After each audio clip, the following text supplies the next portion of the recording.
Om Namo Narayanaya. Om Namo Narayanaya. Om Namo Narayanaya. Om Namo Bhagavate Vasudevaya. Om Namo Bhagavate Vasudevaya. Om Namo Bhagavate Vasudevaya. Shantakaram Bhujagashayanam Padmanabham Suresham Vishwadharam Gaganasadusham Meghavarnam Shubhangam Lakshmi Kantam Kamalaнаянam Yogibhirdhyanagamyam Vande Vishnu Bhavavayaram Sarvalokaikanaatham. Om Vishnu Vishnu Vishnu. After the three things we did, Mahadirudda Ruddhatma, now comes another type of description here. Mahaksha Garudadvaja. Maha Aksha means eyes. Maha Aksha. One who has very deep sight, insight. Mahan Drashti Wale. So there are two types of drashtis. One is external, the second is internal. Antar Chakshu we call it. Antar Chakshu. Once you have outside information that comes in, but then we do the analysis in the inside.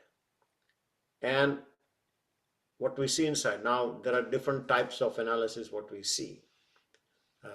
I'm not going to be an ophthalmologist at this point. I will have a tough time with my with my spouse because she's the one who controls all the eye stuff. But here's what it is. We do the analysis with color. We analysis with different types of shapes.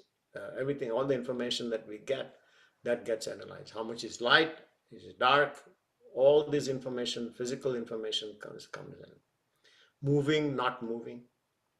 When you just watch something is moving, not moving. So many little things that we see, and we can even now. That's just the first picture. It's like taking a photograph, first photograph. And that photograph shows everything. The person is there, is wearing these clothes, is standing, or in a park, whatever that is. You get the first photograph. That's great. Then the brain starts working. Then starts seeing, oh, this guy is smiling. Oh, he's not alone. He's got somebody else. Look, there's a fight going on. I mean, there may be many other things that your picture is not necessarily. And then the movement part, the video comes later, but the fight. So this analytical part that comes into picture, interpretative part that comes into this picture, that gets into a little bit of antar chakshu part. That gets to the brain. It's not even antar yet. It's still the brain. But then you go further and start putting in a whole picture. Oh, this is a fight scene. Maybe they are attacking the, Capitol building or White House or whatever. I'm talking about January 6th, obviously. But the point is, yeah, maybe that's what's happening. Maybe somebody's burning up, somebody's fighting in a front war, whatever that is. And so then the rest of the picture starts getting into place. And you start getting analytical to say, what is this about? Why is that? So every sense, in some ways, will lead to those three steps. And it's called antar chakshu, in this case antar chakshu, but otherwise the deep insight. Now, deep insight comes even more. You're still analyzing antar chakshu. That insight is something that comes from the experience. Experience has that, and you just develop some understanding about what's going on, and you have an insight to it. There's a difference between insight and intuition. And insight would be based on some information that has been learned by you in the past or recorded or understood by you. That's insight. And intuition is something that you've seen.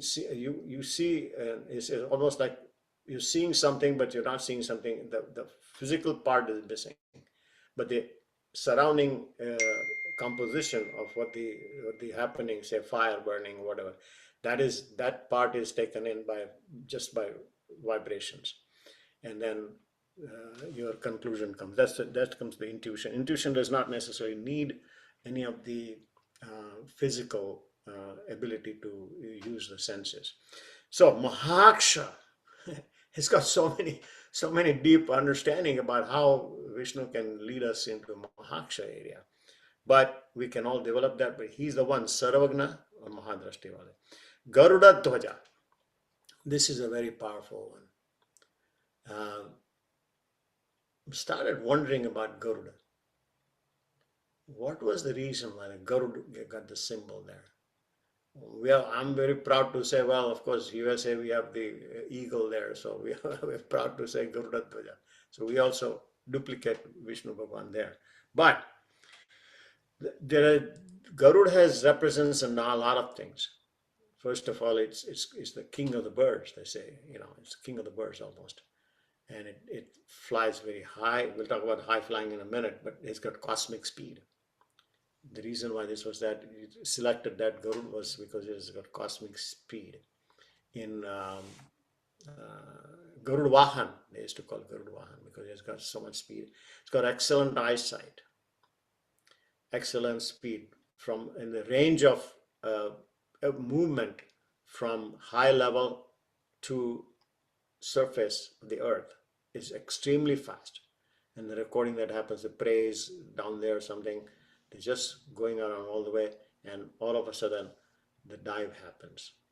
And so it's a speed of that. And in this case, destroying the evil, pouncing upon. The claws, the talons, it's called talons, the claws, talons. The talons are extremely powerful. It can lift up so much weight, multiple times the weight of the bird itself. And eyesight, I told you, 4 to 8 times powerful than our human eyes. But the talons are extremely powerful. Once they get in the claw, and it can lift up sheep or animal. You've all seen these YouTube videos, but they can lift up a lot of heavy weight. And then the beak. The beak is also something that can tear apart. It's extremely powerful beak. And wings, they say wings, in this case, Vishnu Bhagavan say wings of devotion, because you fly and you soar on wings. Eagles soar, you see, and they float high, soar in the wings of devotion. Some of the interpretations have been given by different people here. And I was interested in the gripping part. I have this thing about 400 pounds per square inch. That's how much grip power is there. Now, I was interested in high flying birds. How high does the eagle fly? I thought it was the highest flying bird. I was wrong. The eagle is 15,000 feet, about 15,000 feet. And part of the reason is they do not have the system to survive with the low oxygen. They don't have the system that some of the other birds do. But their system is still much better than ours. But they have to have certain concentration of oxygen. And then they go down for food. Food and water sources down there. So they can stay up there for a certain period of time, but then they go down for food. And I was reading about the highest flying birds, and I just want to throw this in. It's kind of interesting to see. Ruppel's griffin vulture has been recorded as the highest flying bird, 37,000 feet. And they fly at a speed that's like a jet, almost like a jet level, a jet plane, 37,000 feet. And they have excellent eyesight. And how they get the food, and I was wondering about the food, so I sort of thought about it, and they have a very good communication system, and they fly in a network. The vultures, as you know, they depend on dead animals and caracas to survive. So they have to locate something, and the smell power is good also. But say there are a few vultures flying around, they have a network. Communication, almost like an iCloud over there. And they communicate to each other in a way that say, hey, this is where we go, there is food. And then all of a sudden, everybody gets together in a group and dive down. This was a group effort that they have trying to find the food. So I was kind of interested in their behavior pattern and how they do this. And there's another one that this is called a bar-headed goose that flies around 29,000 feet high that they go. And then there's another swan that go high up also. There's few birds that they go up to the like Himalayas, almost into the Himalayas. But I was interested in this mainly because I thought that my information was not correct, that eagle was the highest flying bird. There are others. But in any event, um, the come back to the flag part of it. Garuda Dhwaja. And it's a flag. He gives us a flag to say this is what it is. Shakti or Gati ka pratik. Whenever we call it eagle's eyes, very sharp eyes, noticing everything. And so we have to work on this Garuda Dhwaja, have an emblem of Garuda Dhwaja for ourselves. Om Purnamada Purnamidam Purnat Purnamudichyate Purnasya Purnamadaya Purnameva Vashishyate. Om Shanti Shanti Shanti.